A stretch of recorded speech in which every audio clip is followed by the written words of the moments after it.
Welcome back to sports one. Mohammad Wasim को आपने सुना, बहुत तफसील से उन्होंने बात की। अब हम चलते हैं क्रिकेट की एक ऐसी तरफ पर जो बहुत तेज़ी से मकबूल हो रही है। अभी गुज़िश्ता दिनों में देख रहा था, अमेरिका में भी 20 टीम्स का एक टूर्नामेंट हुआ टेप बॉल क्रिकेट का, और कराची में भी ये मकबूल होता हुआ खेल बहुत तेज़ी से आगे बढ़ रहा है। और अब एक बहुत बड़ा टूर्नामेंट इसका हो रहा है जिसमें आरिफ अलवी सदर पाकिस्तान है, उन्होंने इसको इनाग्रेट किया। प्रेजेंट हाउस में इसकी तकरीब हुई थी। जावेद मियादाद साहब is a mentor of this tournament, और इसमें और भी साबिक खिलाड़ी जुड़े हुए हैं। एक साबिक खिलाड़ी से मैं आपकी बात अभी कराता हूं। दो साबिक खिलाड़ी हैं बेसिकली जिनसे मैंने बात की करने के लिए टाइम लिया है। तो हारून रशीद साहब, हारून भाई ये बताइएगा कि टेस्ट क्रिकेट आपने खेली, डोमेस्टिक क्रिकेट के आप डायरेक्टर भी रहे, अब ये टेप बॉल को आप प्रमोट कर रहे हैं। ये टेप बॉल के बारे में कहा जाता है कि टेक्निक शायद उससे मुतासर होती है, आप उस पर आप क्या कहें? ये बात तो आप बिल्कुल ठीक कह रहे हैं। टेक्निक के पॉइंट ऑफ व्यू से जो आपने बात की ये है, लेकिन दूसरी तरफ ये भी है कि आप ये देखें कि कौन सा ऐसा क्रिकेटर है पाकिस्तान का जिसने पहले टेनिस बॉल से या टेप बॉल से ना खेला हो। क्योंकि आप क्रिकेट की इब्तदाई आपकी टेप बॉल और टेनिस बॉल से होती है। और अगर आप देखेंगे जितने भी ग्रेट प्लेयर्स, अगर मैं आपको हारिस रऊफ़ का नाम लूँ, या मैं सोहेल तनवीर का नाम लूँ, या मोहम्मद शमी का नाम लूँ, या और भी बहुत सारे क्रिकेटर्स हैं, कोई भी ऐसा क्रिकेटर नहीं है जिसने टेप बॉल या टेनिस बॉल से ना खेली हो। दूसरी चीज़ ये है कि टेप बॉल टेनिस वो लोग खेलते हैं जो अफोर्ड नहीं कर सकते आगे जाना।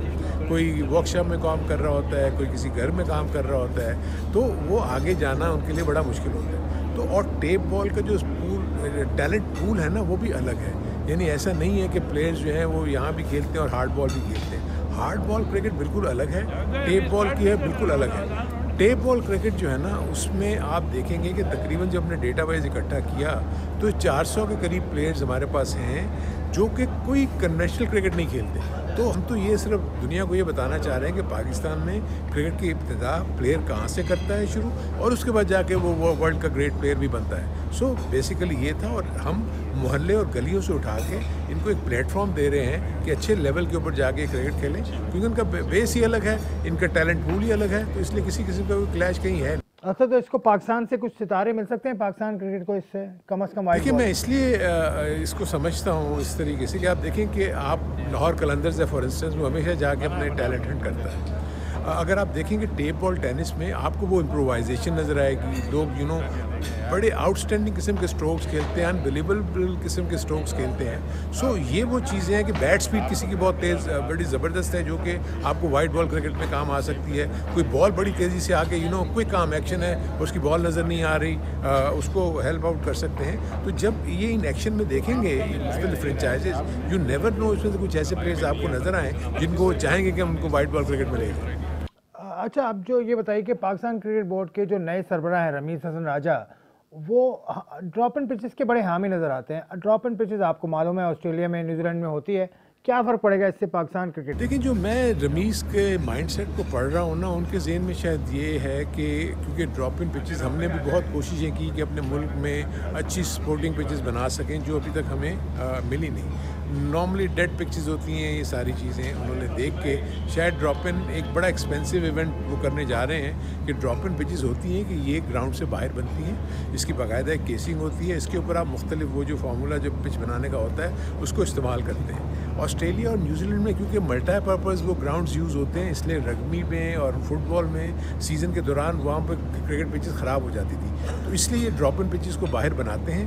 पूरा एक 12x24 का एक बहुत बड़ा जो पिच के एक साइज़ होता है उसको डिग करते हैं, और तकरीबन वही पूरा का पूरा एक स्पेशल मशीन्स के ज़रिए ला के उस प्रॉपर उस खाने में उसको फिट कर दिया जाता है, फिर वो खेलते हैं। उसमें यह है कि बाज़ दफ़ा टेनिस बॉल बाउंस भी मिलता है, लेकिन कहीं जब मैचेस हुए हैं उसमें ये पिचेस बहुत फ्लैट भी हो गई हैं। ऐसा भी नहीं है कि कि वहाँ किसी को हेल्प मिलती हो।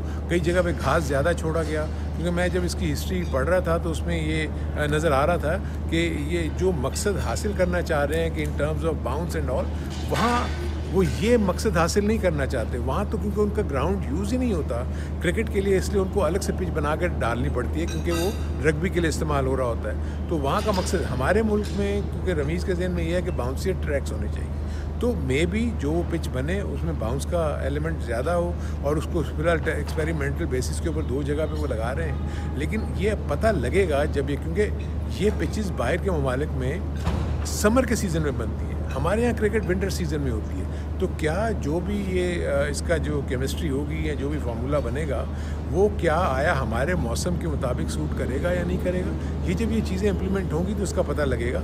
लेकिन आइडिया उनका मेरे अपने जहन में, क्योंकि ज़्यादातर वो ऑस्ट्रेलिया की बात कर रहे होते हैं कि जी वहाँ जाके हम अच्छा नहीं खेलते, जो कि फैक्ट भी है। हमारी चाहे जितनी बड़ी पुरानी टीमें भी देख लें तो ऑस्ट्रेलिया में कभी भी इतना सक्सेसफुल नहीं हुए। तो लेट्स सी, एक एक्सपेंसिव वेंचर है, करने जा रहे हैं। इसके रिजल्ट्स हो, जब इसका इस्तेमाल होगा तभी पता लगेगा। शुक्रिया बहुत बहुत हारून रशीद साहब, आपने तफसील से बात की टेप बॉल क्रिकेट के बारे में।